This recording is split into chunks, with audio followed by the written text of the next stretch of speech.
वर्धा जिल्ह्यातील 6 नगरपरिषद निवडणुकांमध्ये निकाल जाहीर झाले आहे। 6ही नगरपरिषदांमध्ये नगराध्यक्ष पदासाठी भाजपचे 3, काँग्रेसचे 2 तर एका अपक्ष उमेदवाराचा विजय झालाय।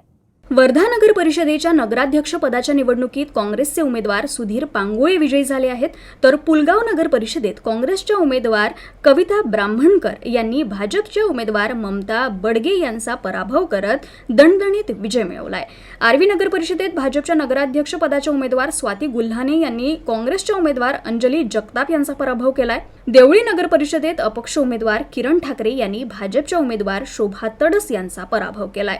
हिंगणघाट नगर परिषदेत भाजपच्या डॉक्टर नयना तुळसकर यांनी राष्ट्रवादी शरद पवार गटाच्या उमेदवार शुभांगी डोंगरे यांचा पराभव करत विजय मिळवलाय।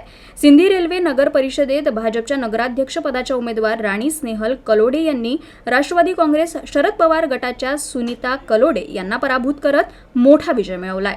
अशा प्रकारे वर्धा जिल्ह्यातील नगरपालिका निवडणुकांचे निकाल जाहीर झाले असून त्यात 3 भाजप, 2 काँग्रेस आणि 1 अपक्ष उमेदवार विजयी झाले आहेत। वर्धेच्या जनतेनं आपला कौल दिलाय। तुमचा विजयाचा हा विजय जो आहे हा माझा विजय नाही आहे, हा इथल्या जनतेचा विजय आहे।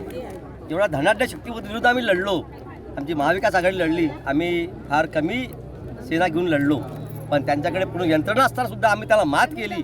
ही मात म्हणजे ह्या जनतेच्या भरोशावर आम्ही मात केली आहे आणि ही जनता जनार्दन आमची मायबाप आहे आणि येणाऱ्या काळामध्ये आमचा वर्धेचा विकास जो आहे हा सात्विक विकास झाला पाहिजे। विकासाने खूप केला, पण विकासाच्या नावाने यांनी भ्रष्ट काम केलं हे आम्हाला माहीत आहे। पण येणाऱ्या काळामध्ये पालकमंत्री BJPचा नसून हा जनतेचा पालकमंत्री आहे आणि त्यांनी योग्य न्याय करायला पाहिजे। आम्ही त्यांना नम्र विनंती करतो।